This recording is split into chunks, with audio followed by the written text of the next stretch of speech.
Hi all, welcome to Vijayamala சக்கரவர்த்தி channel. இன்றைக்கு உண்டான லன்ச் மெனு என்ன அப்படின்றத நம்ம கிச்சனுக்குள்ளே போய் பார்க்கலாம். Hi all, welcome to Vijayamala சக்கரவர்த்தி சேனல். ஸோ இன்றைக்கி பார்த்தேன் அப்படின்னாக்கா உடம்பு ரொம்ப முடியலை, ஃபீவரிஷாக இருக்குது, ஃபீவர் வரும் போல் இருக்குது. ஸோ அதனால் கிடுக்கிடுன்னு ஒரு சிம்பிள் தளிகை ஒன்று உங்களுக்கு பண்ணி காமிச்சுடுறேன். இன்றைக்கு உண்டானது அடுத்தடுத்தாப்புல பண்டிகைகள்லாம் வர ஆரம்பிக்கிறது. ஸோ உடம்ப ரொம்ப பாழ் பண்ணிட்டோம் அப்படின்னாக்கா அடுத்த வேலைகள் பண்ணுறதுல ரொம்ப கஷ்டமாக போயிடும். ஸோ இன்னைக்கு ஒரு அவரைக்காலு அப்புறமா தொண்டைக்காய் இதெல்லாம் வந்து வாங்கிட்டு வந்ததுல மிச்சம் இருக்கு. அதை வச்சுதான் இன்னைக்கு ஒரு சிம்பிள் தளிகை பண்ண போறேன். ஒன் மோர் திங், நான் மல்லேஸ்வரம் போறச்செல்லாம் ராஜகோபால் பிடிடி ஐடியிலேருந்து எனக்கு ரெகுலரா ஒரு மெசேஜ் அழகா போடுவான், நமஸ்காரம்னு சொல்லிட்டு. பாவா அவ என்னை பார்க்கணும்னு ஆசைப்படுறா. எப்படி நான் அவளை காண்டாக்ட் பண்றதுனே தெரியல.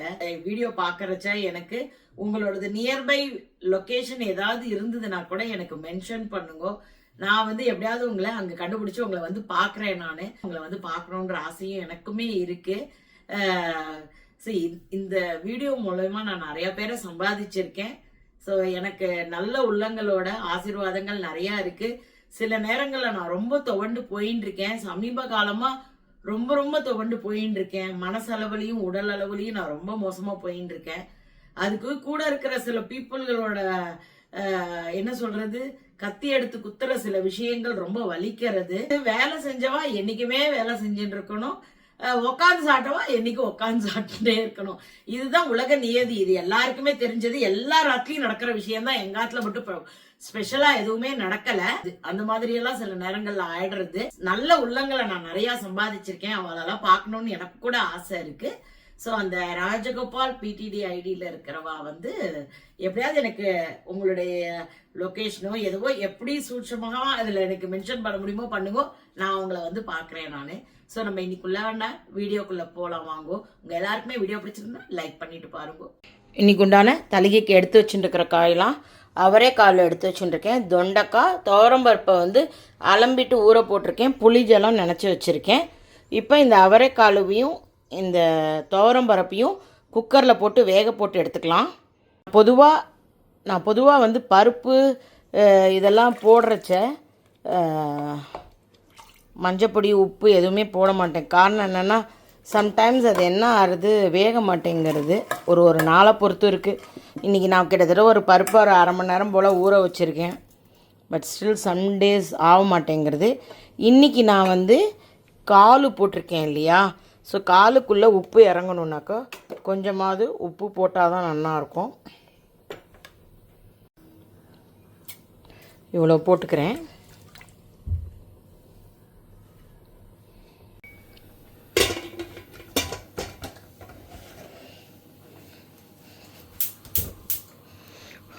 ஒரு 5-6 சவுண்டு விட்டு எடுத்துக்கலாம். இப்போ குக்கரில் வேக வச்சது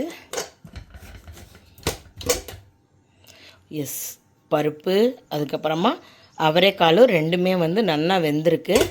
இதை இப்போ மூடி வச்சிடலாம். பாத்திரத்தில் எண்ணெய் வச்சுருக்கேன். தாளிக்கிறதுக்கு நார்மல் சாம்பார் தான் இன்றைக்கி. கடுகு, அப்புறமா வெந்தயம், சாம்பார் பொடி, பெருங்காயம், உப்பு வந்து ஆல்ரெடி அந்த வேக வைக்கிறதுல போட்டுனதுனால அரை உப்பு தான் எடுத்துட்டுருக்கேன். பெருங்காயம் கொஞ்சம் தாராளமாக எடுத்துக்கலாம். மஞ்சப்பொடி, ஏன்னா அவரைக்கால் வந்து கேஸ் ஐட்டம். அப்புறம் புளிஜலம். இப்போ எண்ணெய் சுட்டுருக்கு. நம்ம வந்து கடுகும் வெந்தயத்தையும் போட்டுக்கலாம். பொரியட்டும். வீடியோ ரெக்கார்ட் ஆகிருக்குன்னு நினச்சேன். வீடியோ ரெக்கார்ட் ஆகலை. கடுகும் வெந்தயமும் பொரிஞ்ச கையோட கருவேப்பிலை போட்டுன்ட்டு அந்த சாம்பார் பொடி, மஞ்சப்பொடி, உப்பு, பெருங்காயம் கொஞ்சம் தூக்கலாக போட்டிருக்கேன். ஏன்னா கேஸ் ஐட்டம்ன்றதுனால அதை போட்டு எண்ணெயில் பொரிஞ்ச உடனேயே நம்ம புளிஜலத்தை ஆட் பண்ணிட்டோன்னா இது நல்லா பச்சை வாசனை போகிற வரைக்கும் கொதிக்க விடணும். ஃபஸ்ட் கிளாஸாக கொதிக்க ஆரம்பிச்சுடுத்து. பச்சை வாசனையெல்லாம் போய் நல்ல பொடியெல்லாம் குக்காகி நல்லா சாம்பார் வாசனை வர ஆரம்பிச்சுடுத்து. இப்போ நம்ம இதை அப்படியே ஆட் பண்ணிடலாம்.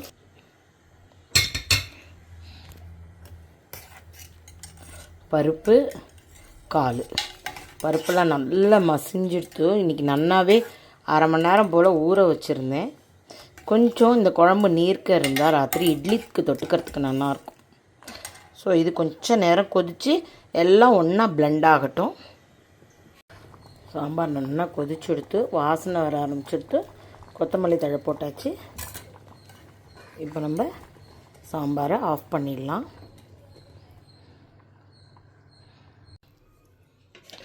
காய் பண்ணுறதுக்கு முன்னாடி நடுவில் சாதத்தை வச்சிடலாம்.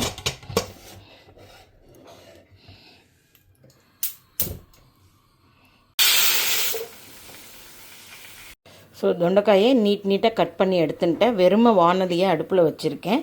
சும்மா தனியா, கடலப்பருப்பு, உளுத்தம்பருப்பு, ஜீரகம், 2 வெந்தயம், வத்த மிளகா, கருவேப்பிலை இதை எல்லாத்தையுமே ஒன்றா போட்டு வறுத்துக்கலாம்.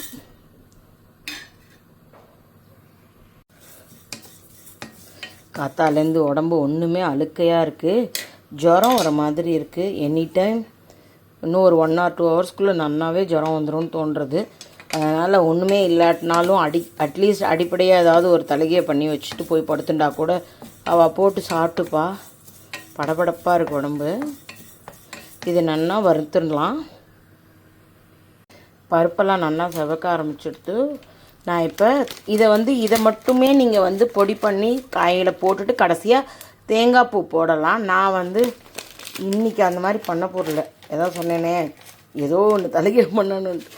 ஸோ கொஞ்சமாக தேங்காய் பொடி இருக்குல்ல, கொப்பரை பொடி, அதையும் சேர்த்து நல்லா இதோட வறுத்துண்டுறேன். வறுத்துட்டு ஒரு கொரன்னு பொடி பண்ணிவிட்டு காயை வதக்கி நல்லா உப்பு, மஞ்சள் பொடி எல்லாம் போட்டு காய் நல்லா வெந்ததுக்கப்புறமா இந்த அரைச்ச பொடியை அது மேலே தூவி இறக்கிட்டோன்னா நமக்கு பொடி போட்ட தொண்டைக்காய் காய் ரெடி ஆகிடும்.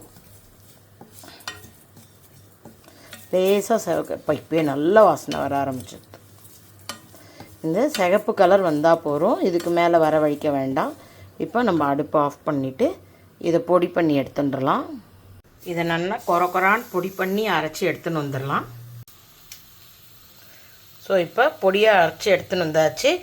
ஒரு 85% அரைச்சி எடுத்துட்டுருக்கேன். இப்போ கரம்பது பண்ணிடலாம். ஸோ பொடிகளுக்கு வறுத்துண்ட அதே வானிலையில் கடுகு, உளுத்தம்பருப்பை எண்ணெய் குத்தி வறுத்துண்டாச்சு.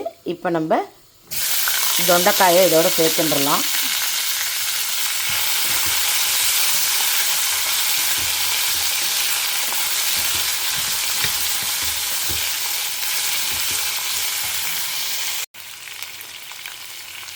உப்பு போட்டுக்கலாம்.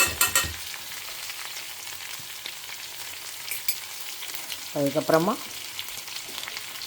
மஞ்சள் பொடி,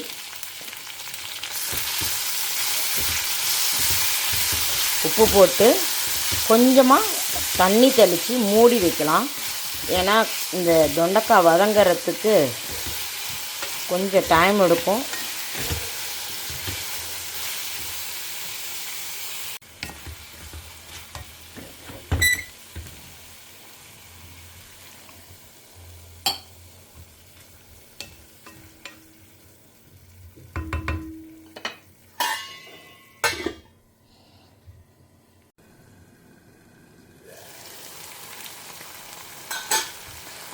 நல்லா ஜலம்லாம் வற்றிடுத்து. காய் கூட ஓரளவுக்கு நல்லா வெந்துடுத்து. எங்கள் அப்பாவுக்கு தான் இது சாப்பிட்றது கொஞ்சம் கஷ்டமாக இருக்கும். பொடியை இதோட ஆட் பண்ணிடலாம். நான் கொப்பரையை போட்டு அரைச்சிட்டதுனால நான் தனியாக தேங்காய் போட வேண்டாம். நீங்கள் கொப்பரை போடலை அப்படின்னாக்கா வெறும் சாமான்களை மட்டும் வறுத்து அரைச்சிட்டு கடைசியாக இதுக்கப்புறமா தேங்காய் துருவல் போட்டுக்கோங்க. அதுவும் ரொம்ப நல்லாயிருக்கும்.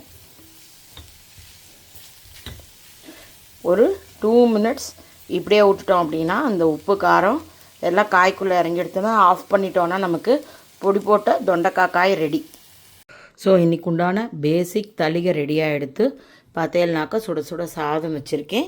அதுக்கப்புறமா அவரைக்காலும் சாம்பார் பண்ணியிருக்கேன். அதுக்கப்புறமா தொண்டைக்காய் பொடி போட்ட காய். ஸோ அவ்வளோதான் இன்றைக்கி.